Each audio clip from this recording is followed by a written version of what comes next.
Hello, Tim. Good Hello there, evening. everybody. Hi, I hope you can hear me.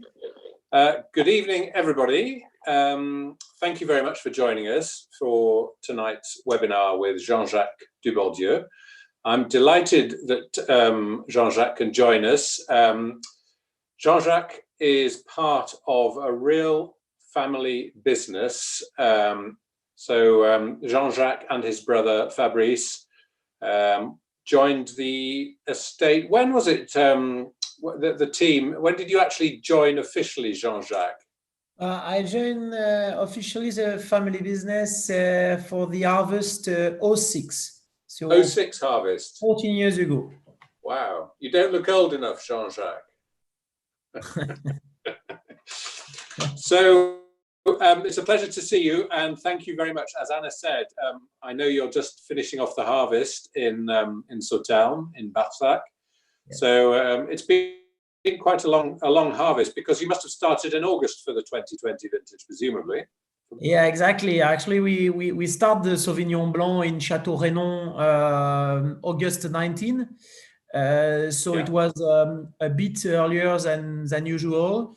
But finally, for the Barsac, for the Doisy-Daëne, it was more on the average date. So at the end, it makes quite a long harvest at the day number 39 of the harvest. So it's kind of long.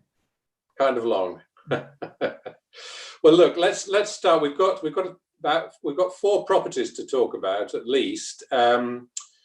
Maybe, so you basically own properties all over south and east of Bordeaux, don't you? So you've got properties in Cadillac and in the Grave and in Barsac as well. So shall we start with talking a little bit about Château Renon, which is in the town of Béguet, which is pretty close. You can see the vineyards there. So you've got Grave and Pessac-Léognan just south of Bordeaux. That's better. So you can see where, in relation to the town of Bordeaux, the Dubourdieu domains are. Let's talk initially, therefore, about Reynon, which was, I believe, a property from your mother's side. Is that right? From Florence's side? Yes, exactly. My grandfather, Jean-Jacques David, bought this estate in the 50s. It was in 58. Actually, it's where we grew up, because so the father of my mother passed away quite young. He was 54. And my parents were just married. Actually, they took over Château Renon. My mother was 24 and my father was 27. So we grew up in Château Renon, actually, and we have quite a very good memories, because all the research that my father did, especially on the Sauvignon white and all the white Bordeaux in general, finally the laboratory was Château Renon.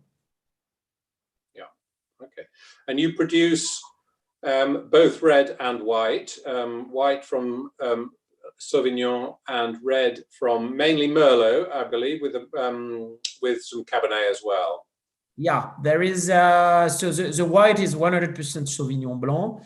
The red is the merlot-based mainly, but there is more and more Petit Verdot that Denis planted now 15 years ago. So there is between 10 to 15% of Petit Verdot and 5% of Cabernet Sauvignon.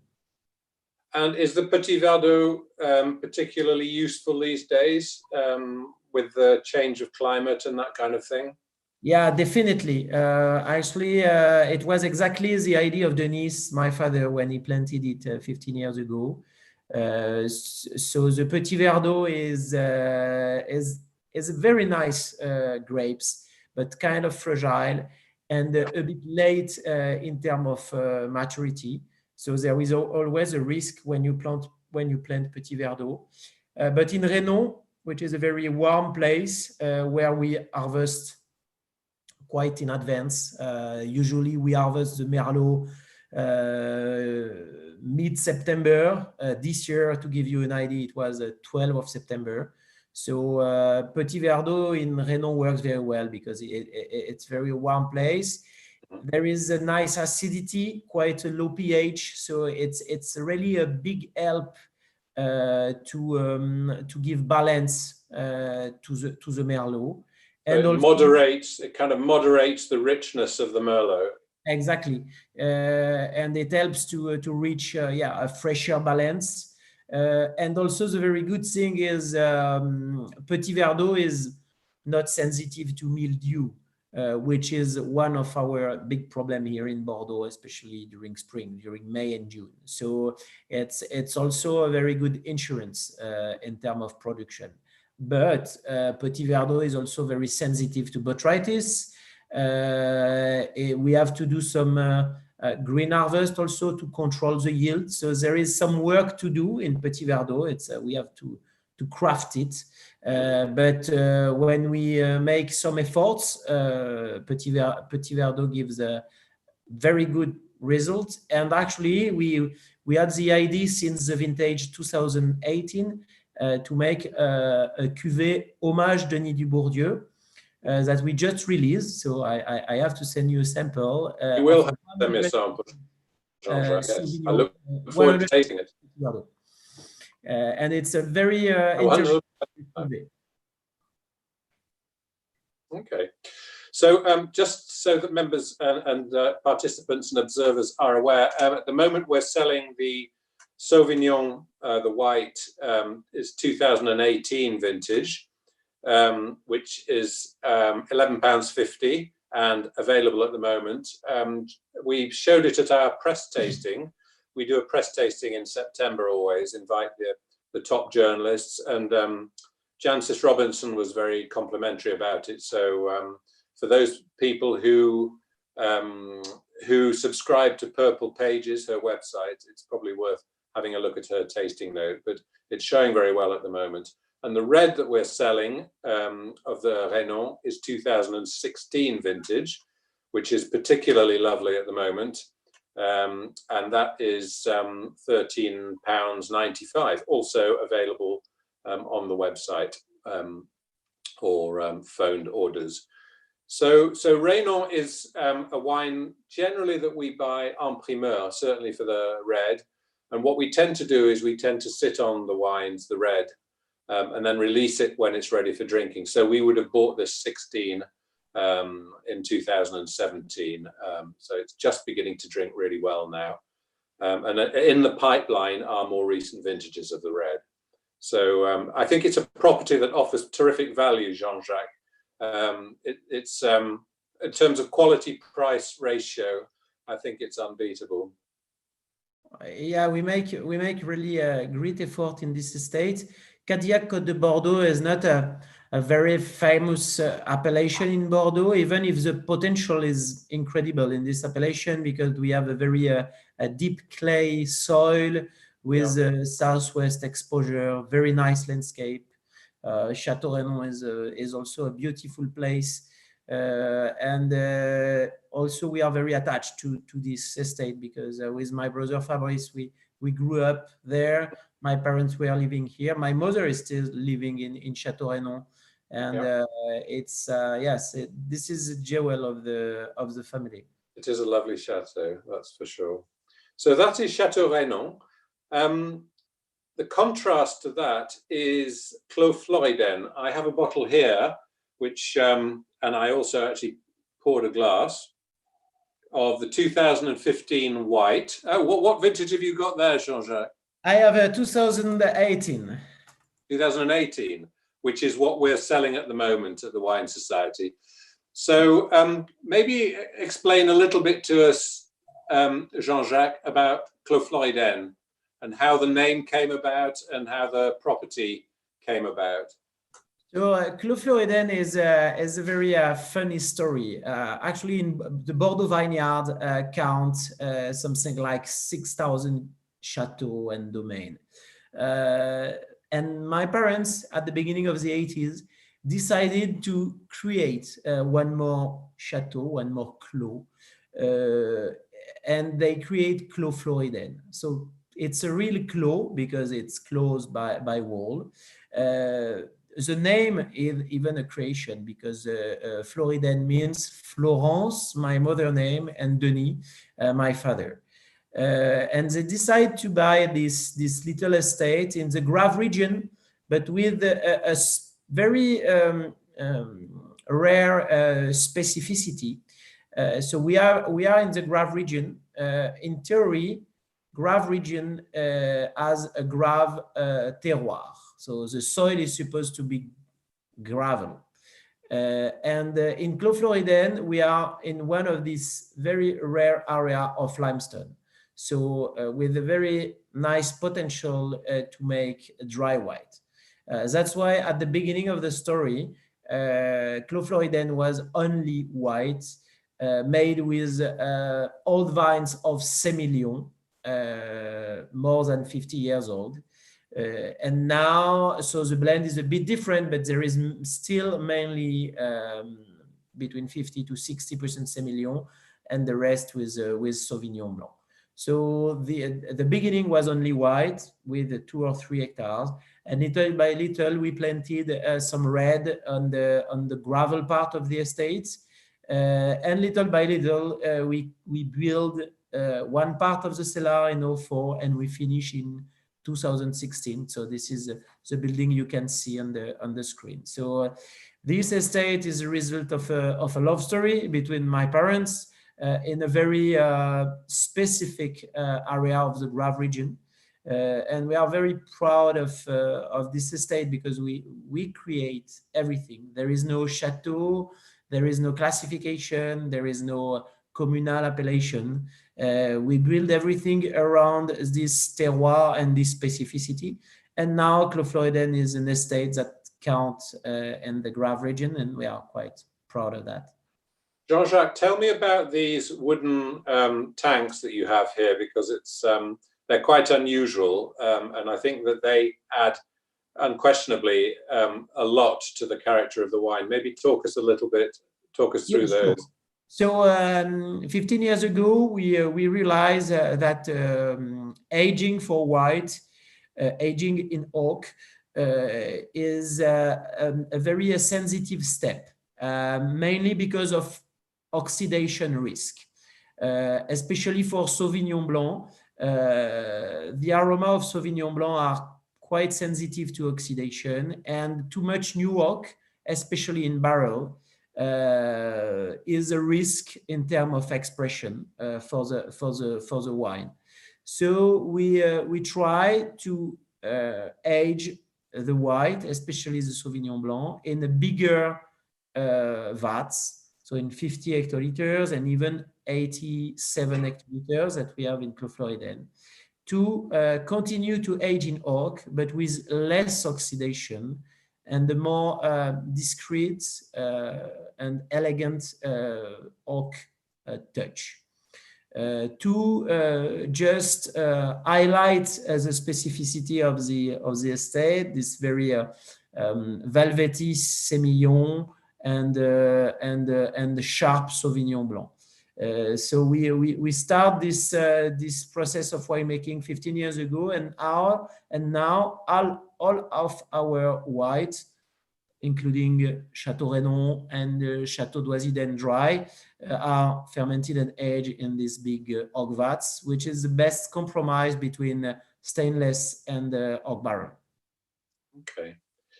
So we buy, a bit like the Reynon, we buy Clos Floridène red and white en primeur. As I say, this is a bottle of 2015 white that I bought en primeur. And the great thing about the white is that it ages incredibly well, because the wines have real minerality. And it's the best selling white wine that we sell en primeur, dry white wine that we sell en primeur. And we always try and buy a little bit for stock. The problem is it's so popular en primeur that we never get left with very much stock at all. So you have to buy it when you see it. I'm pleased to say that we do have some 2018 available, the vintage that Jean-Jacques is drinking at the moment. And the 18 vintage, tell me about the 18 vintage for whites, because it was quite a hot vintage, wasn't it? Yes, 18 was a tough vintage because we had some warm time, especially in June. The chance we have in Clos Floridène is with the limestone, and also we are quite close to the forest. So we have a significant risk of a spring frost in this estate. But the nice thing is, during very warm summer and spring, there is no hydric stress, because the limestone give back all the water like a sponge. So finally, we never really have a problem with the warm vintages in Clos Floridène, and that's why also we continue this white production even with the global warming. When in some places it's more complicated, especially in some gravel or sandy soil. Here, finally, we have this chance, and it's during that kind of vintage I realized how good was the idea of Denis to plant vineyard in this cold and rocky limestone area. Even if at that time, 40 years ago, all the old guys from our neighborhood were laughing at my parents because they were planting in this very cold area. And now, actually, we continue to make this very sharp dry white. So I realize every day how good was this idea, and how brave they were to took this risk at that time. Terrific. Well, the wine is showing beautifully. The 15 is showing beautifully. Yeah, and 15 was also a very warm vintage and difficult for white. So it's 15 is even a better example than 18, because it was even harder in 15, and we harvest end of August, and it wasn't easy, but actually the aging potential even for the 15 is outstanding. And the red, Jean-Jacques, is mainly Cabernet Sauvignon, correct? Yeah, above 70%. So we plant mainly some gravel part of the estate, but there is one part of the Cabernet also on the limestone. But at the origin, it was only on the limestone, and little by little we plant some gravel place, because we need some gravel for the Cabernet. Cabernet Sauvignon needs to be mature, and gravel is a good ally. But we keep the limestone touch, and we keep a significant part of the Cabernet on the limestone, so just beside the building of the winery. We have the historical plots that my father planted in 85, actually. Okay, great. Well, before we get on to your property or your properties in Barsac, I think it might be worth talking a little bit about your approach to sustainability, and I believe you planted a forest to offset some of the impact of the viticulture that you're practicing. Maybe we could talk a little bit about that, Jean-Jacques. Yeah, of course. So actually, we try to have a global vision of our activity in the landscape, and actually, it's going beyond a certification. First of all, our family grow vines since 1794 in these villages. So, to me, this is one of the best certification, because we continue this activity for centuries now. So one of the old tradition when you grow vine in this area is to grow, in the meantime, pine forest mainly, And actually, we have this old tradition in our family. So we grow above 200 hectares of pine forest to reach a neutral carbon consumption. But actually, it's just one part of our strategy, because we also produce our own compost. So we collect all the vine canes before pruning, and we crush we crush it, and we let it in a big compost area, and we produce something like 100 tons of organic compost. We also are bee-friendly certified. So actually, we produce honey in the middle of the vineyard. So we are bee-friendly certified. It means we are not using any chemicals who can damage all the bee. So it's also a big, a big effort we make. But actually, to have bee, it's exactly like the forest. Actually, my great-grandparents were making honey in the middle of the vineyard. So now we just communicate about very old tradition we had in our family. So before it was kind of natural. Now we talk about that because people don't know that, and I'm sure it's interesting also for them. So actually, there is nothing very new, but the new thing is we talk about that. And also there is some new thing, because we are also a member of a project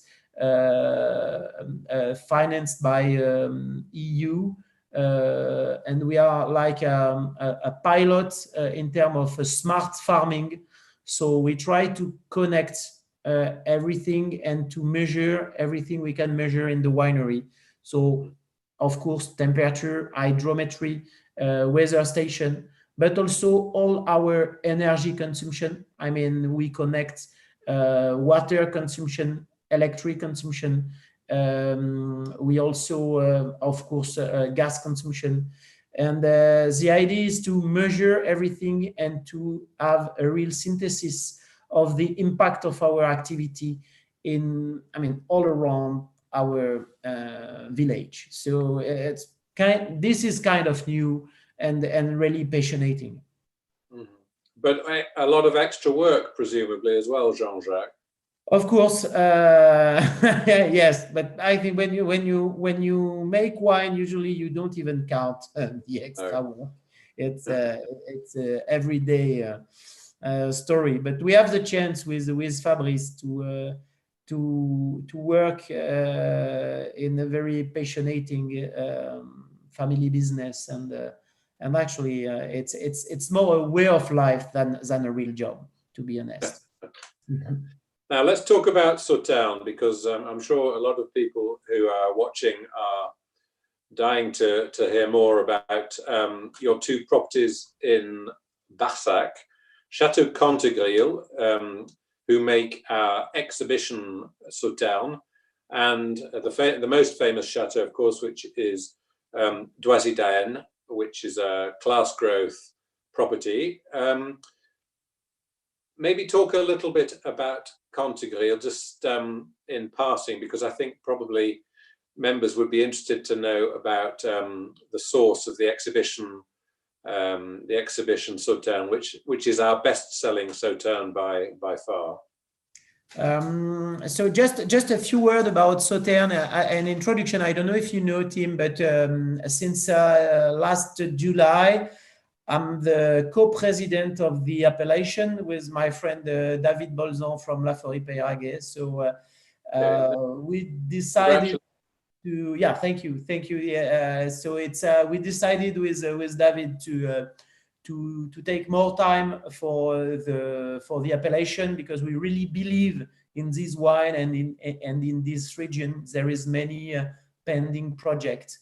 And so we are in the coming years, we will be more and more invested in this appellation. So it was just an introduction to let you know.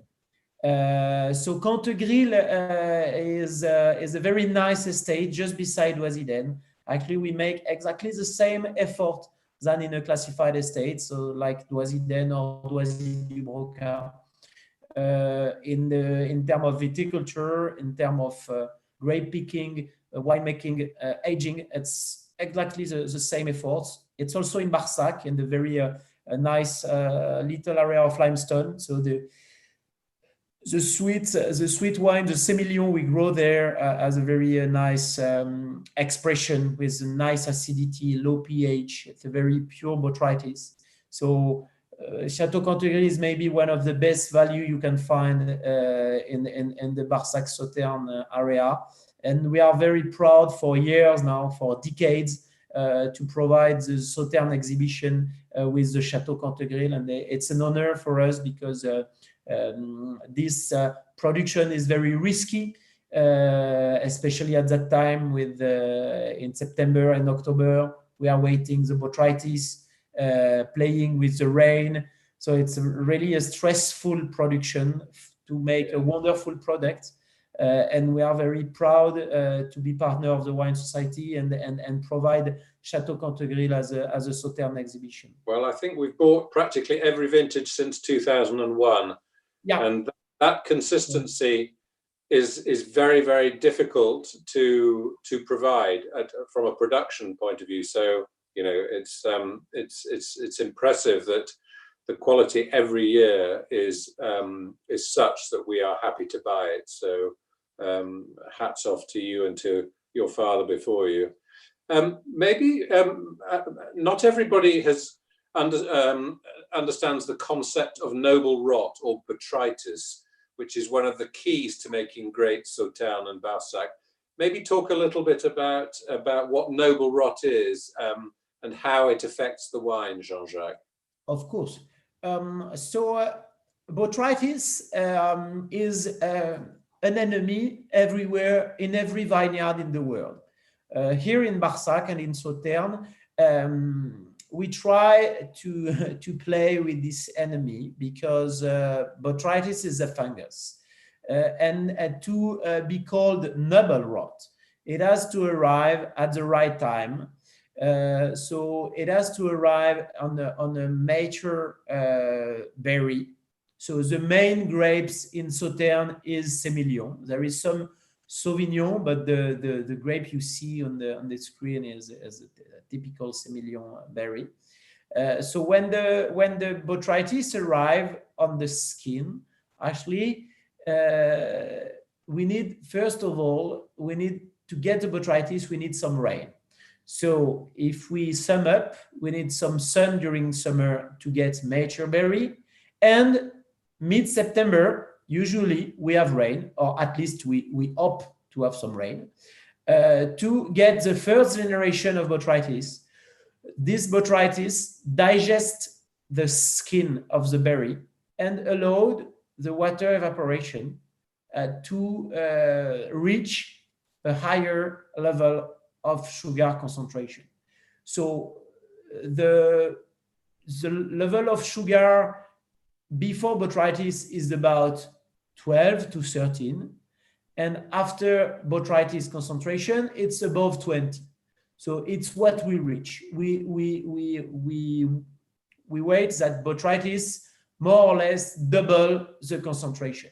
But actually, it's not a direct concentration. The botrytis just allowed to digest the skin and allow the water evaporation if there is sun after the botrytis arrival. So that's why when I'm saying it's risky, because we are in an oceanic climate and we need sun, rain, and sun again. So sometimes it's working in this order and sometimes not.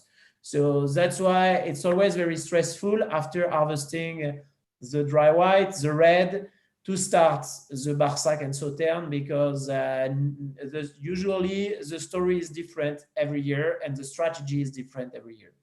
But presumably, Jean-Jacques, the concentration of the grapes through botrytis means that you get much less liquid, much less juice in the grapes. So that, of course, means that the yields are tiny compared with normal white wines, dry white wines, or red wines. So a normal yield for a dry white wine would be what, 40 hectoliters per hectare, or 50 maybe? We will say, yeah, 40 to 45, the average. So it means 6,000 bottles per hectare. When in Sauternes, we are around 2,000 to 3,000 maximum. 3,000 is a nice vintage. The average is more around 2,000 bottles per hectare. So it could be 3 times less than a regular red or dry white. And also for harvesting, it's not like harvesting dry whites or reds, because you actually have to go through the vineyard several times, picking almost berry by berry, don't you? Yeah, exactly. The same plot. I mean, we harvest 3 or 4 times the same plot. So we multiply by 3 or 4 the harvest cost. And we also, the other difficulty is we need very skilled grape pickers, and it's not easy to find. So it's another difficulty of the Sauternes and Barsac harvest. So the cost of production is incredibly high compared with dry wines, yet it's very difficult to achieve the prices of some of the more some of the top dry red and white wines, isn't it? I mean, Sauternes as a region is finding it quite difficult. Yeah, and it's unbelievable, because it's a completely unique wine. We have finally few competition at the world scale. We produce wine that people can drink the day of the bottling or 1 century later. You can keep a bottle open in your fridge for 3 weeks. So finally, there is many ways to drink this wine, not only with dessert and foie gras, which is finally the smallest way to have it, but it's a wonderful wine for aperitif or fusion tapas style with salty dishes, with Spanish ham, with oyster, with Roquefort, blue cheese, and so on. So finally, there is many opportunity to have this wine. You can keep it open for 3 weeks. So these sales could be actually very easy. But for now, it's not exactly the case. We are not complaining, but just comparing the risk and the cost, and finally the market in front. And sometimes, yeah, we feel that it's a completely crazy job. But in the meantime, I'm very optimistic, because we have more and more people visiting this region. We have new hotels, new restaurants. It's a beautiful place in between forest and river. People from the spirit industry buy our used barrel in advance, because they feel that our barrel gives a very specific taste to whiskey, to rum, to vodka. We have many ways of interest and many ways who are showing that our wines are completely unique. So I'm staying very optimistic, and that's why also we decide to take the presidency of the appellation to take a new breath for the region. Fantastic. Well, we certainly try and support Sauternes and Barsac. Thank you very much. I'm because we have a very loyal membership that loves Sauternes. So we certainly do our best to support the local business. So we've talked about Cantegre. Let's talk now about Doisy-Daëne, which I believe was your great-grandfather who bought it originally in the 1920s. Exactly. My great-grandfather, Georges Dubourdieu, bought this estate in 1924. It was a small winemaker in the Grave region, just beside, and he had the opportunity to buy this little estate. And it's where my grandfather, Pierre, who had also a long career.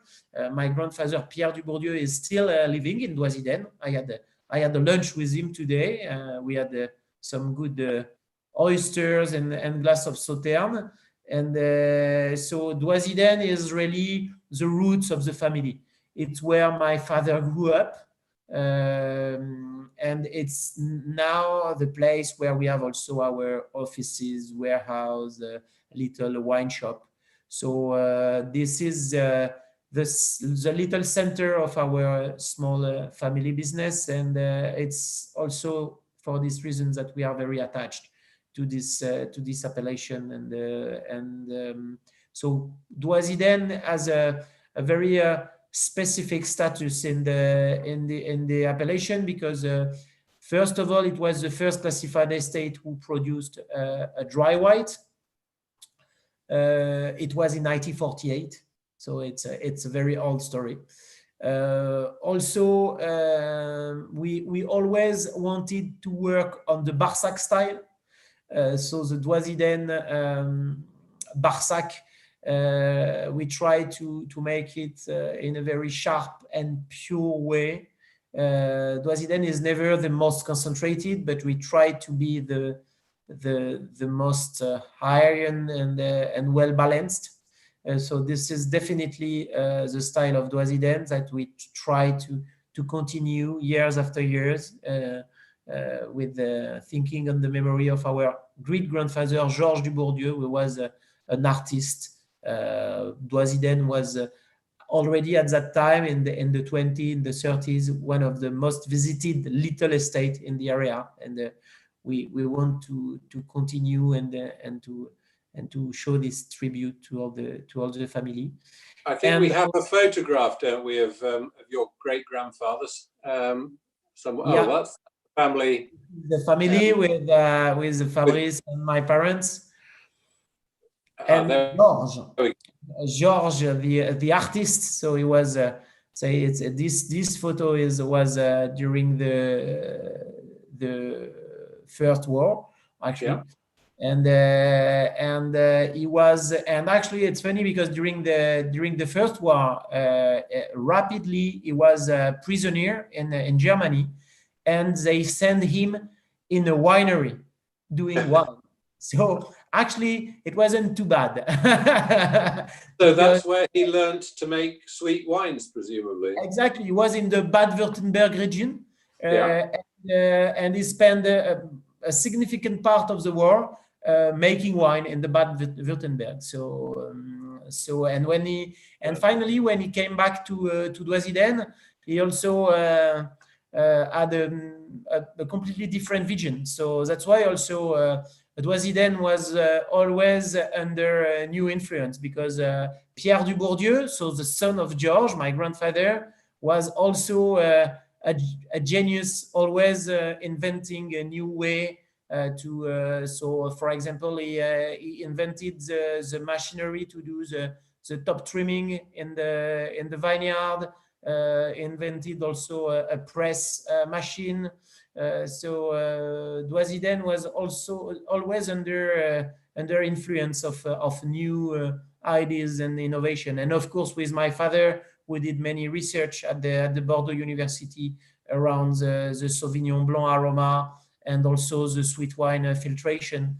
So we keep this DNA of innovation around this family estate in tribute to my father as well. So we've got a great picture of Denis there, your father, who sadly died in 2016, I think it was. Was it Jean-Jacques?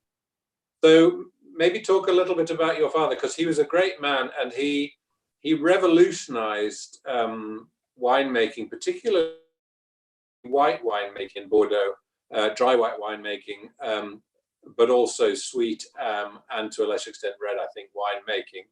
And he also consulted for some of the greatest estates in the world, isn't he? Yeah. During the 60s, Bordeaux was doing 60% of dry white. I mean, white and dry white. And my father always, and my father grew up in Barsac, so in the white region.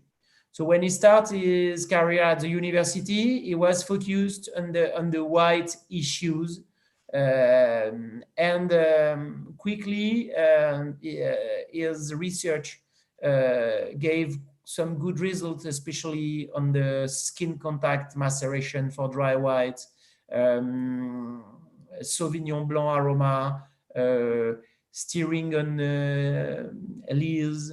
So he quickly reached some very interesting results for the production. And actually it was logical because it was from the production, and sometimes searchers are looking for some issues that is not really interesting for the production. My father knew exactly what the winemaker wants to solve as a problem. So with this culture, he is succeeding in some very interesting project, and it's exactly how he became consultant. First of all, in some classified estate of Pessac-Léognan, who wanted to make some efforts on the dry white production. So it was at the end of the 80s, 88, 89. And little by little, he became also a consultant for red. And actually, at the end of his career, he was consulting a lot more red than white. But the beginning and the first window was white.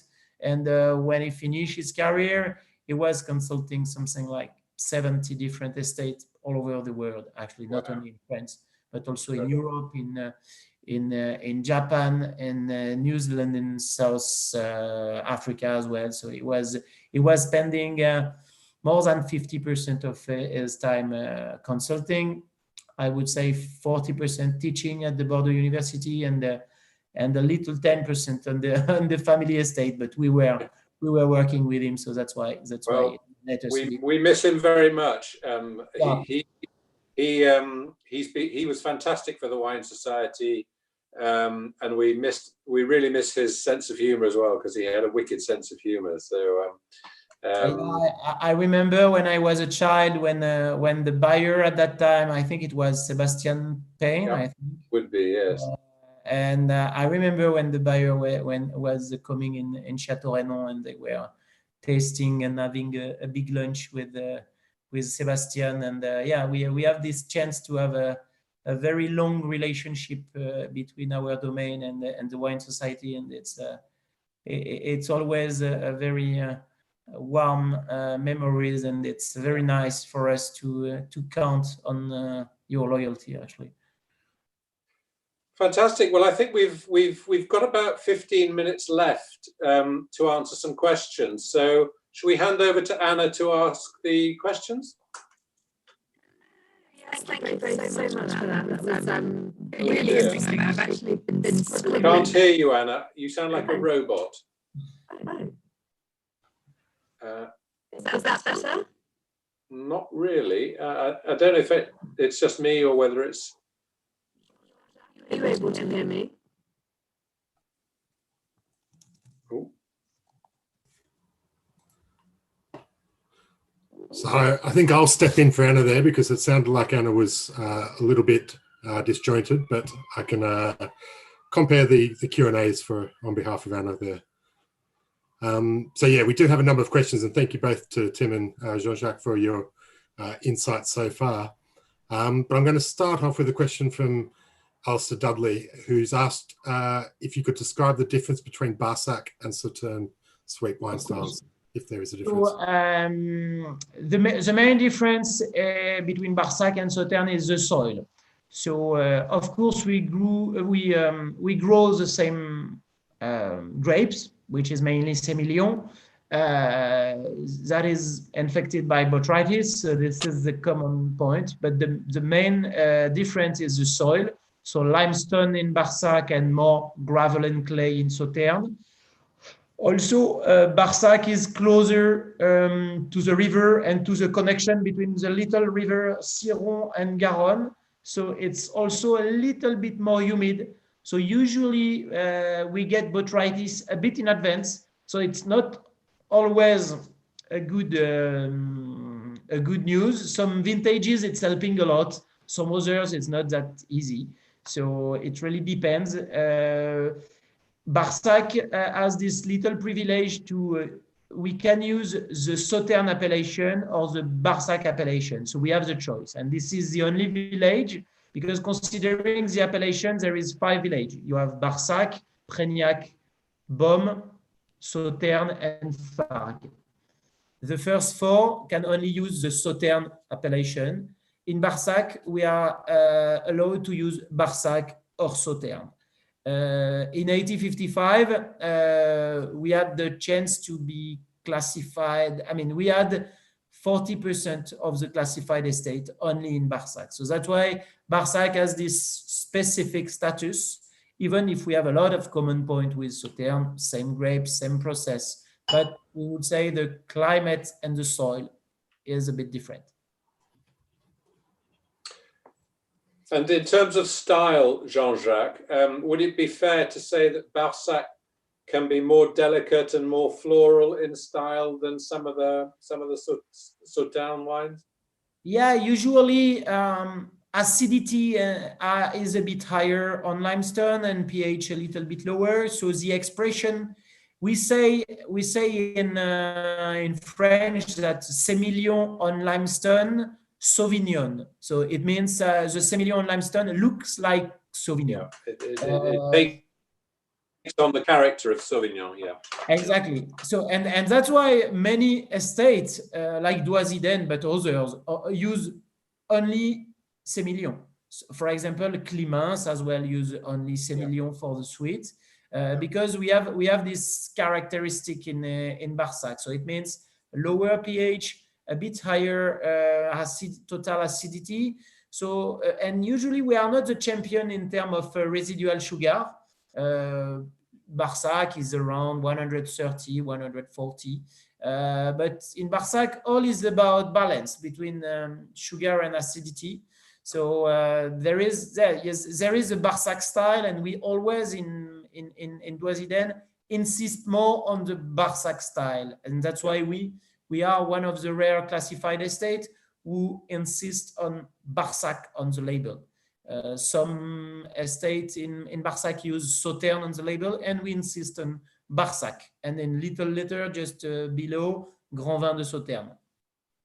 Great. Wonderful. Thank you for that insight. Leads on to a question. We've had a few about the different wines, but I guess we can start with the Doisy-Daëne in terms of the longevity of the wines and how long can you keep the wines, and when do you like to open them up? You mean the sweet and the Barsac? So if we compare maybe the societies Sauternes to the Doisy-Daëne. Considering that the society is actually the selection of our Château Cantegril, we have some bottle of Château Cantegril from the 20s, which is still outstanding. So the potential is longer than our potential, actually. So the question is, how do you like sweet wine? Because that is true that potentially this wine can age and they can wait. But actually, they are also very good when they are young. And sometimes people keep them and realize that they prefer it young than older after 20 or 25 years. So it's more a question of taste than a question of capacity, because this wine can age incredibly. Fascinating. Wonderful. Another question was about the use of corks, and we've noticed that on some of your dry wines you're using DM corks. Yeah. Is that something you're exploring further with potentially the sweet wines or other wines within the range? So actually, we were one of the first estates to start the first trials about DM cork.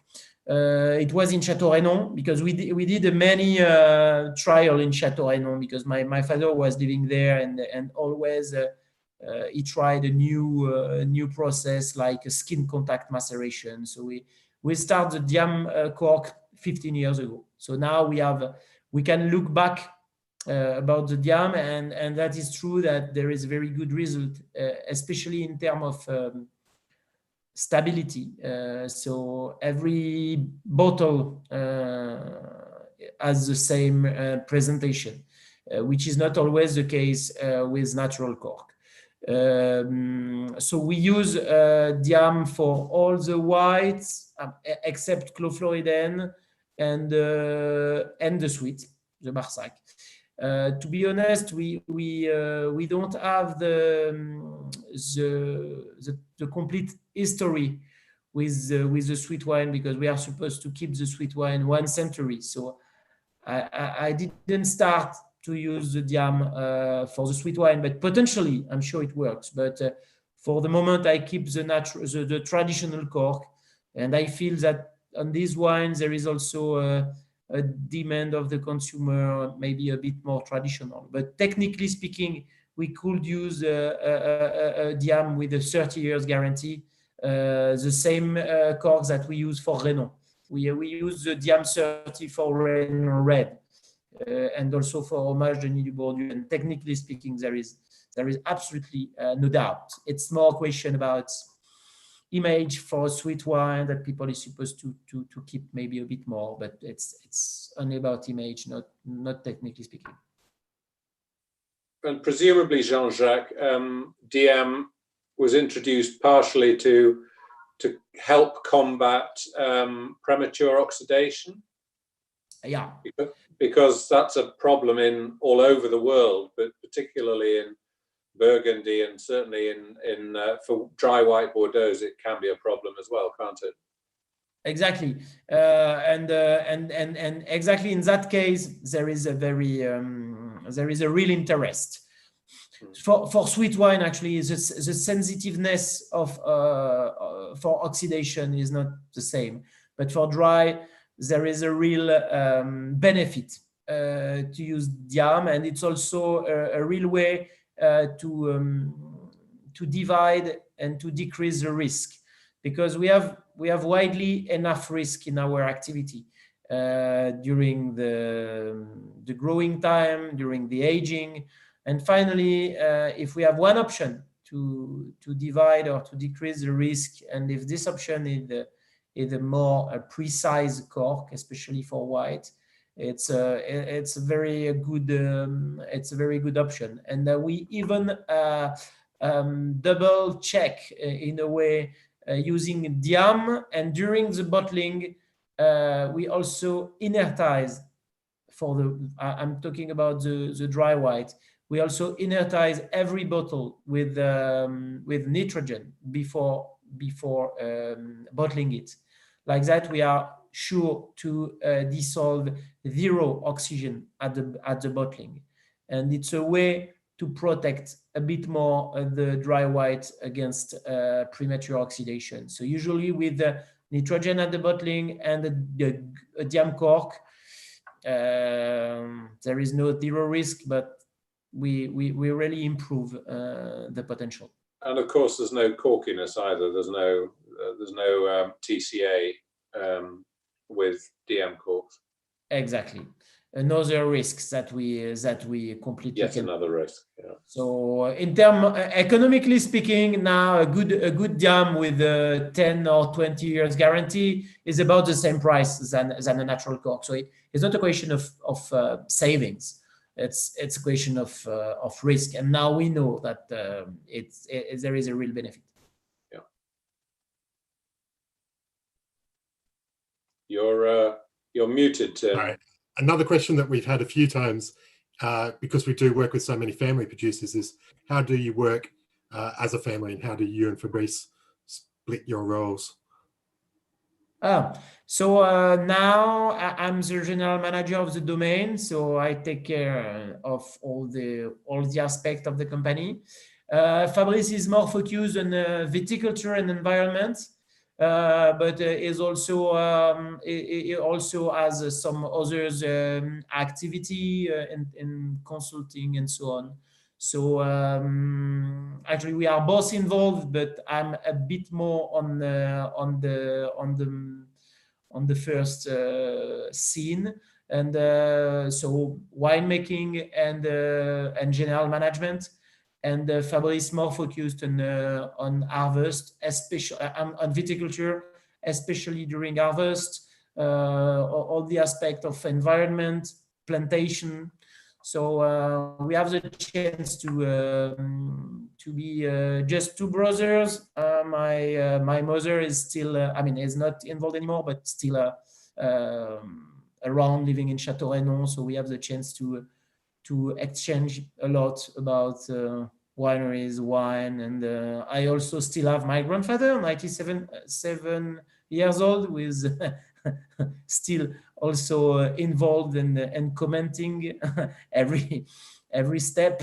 So we have this chance to be a small family with a nice little company, but it's also our family is also our team. So we are 40 permanent people, and during the harvest we are something like 70 people, something like that. So it's also another part of the family, because at that level of quality, we need a big quantity of know-how and expertise. So we need a very skilled team, and we have this chance. So as always, time flies, but throughout the night you've mentioned a couple of food and wine pairings. The Sauternes and foie gras, obviously a famous one, or Sauternes and oysters, which sounded particularly delicious earlier. But maybe with your dry wines, are there food and wine pairings that you might lean members towards?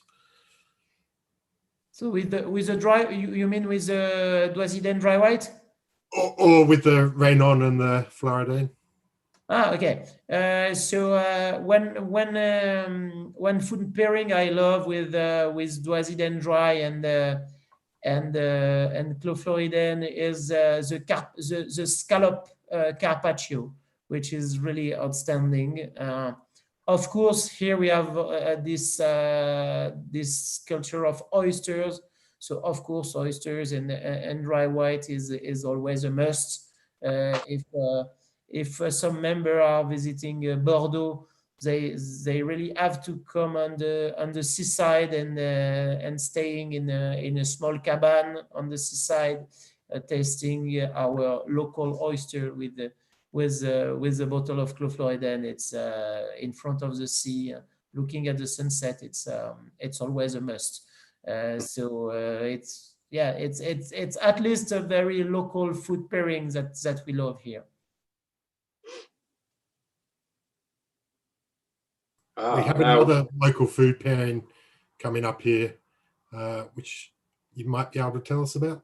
Yes, so just to butt in here, I visited Jean-Jacques at Harvest last year in 2019 to taste the 2018 vintage, and he very kindly said, well, come and have some lunch after the tasting. Now, you can see an unfeasibly large piece of beef in front of Jean-Jacques. Apologies to anyone who's a vegetarian or vegan, but this is a particularly special piece of beef, I gather, which is called bœuf de Bassas. Tell us about it, Jean-Jacques. So this we have this delicious tradition here.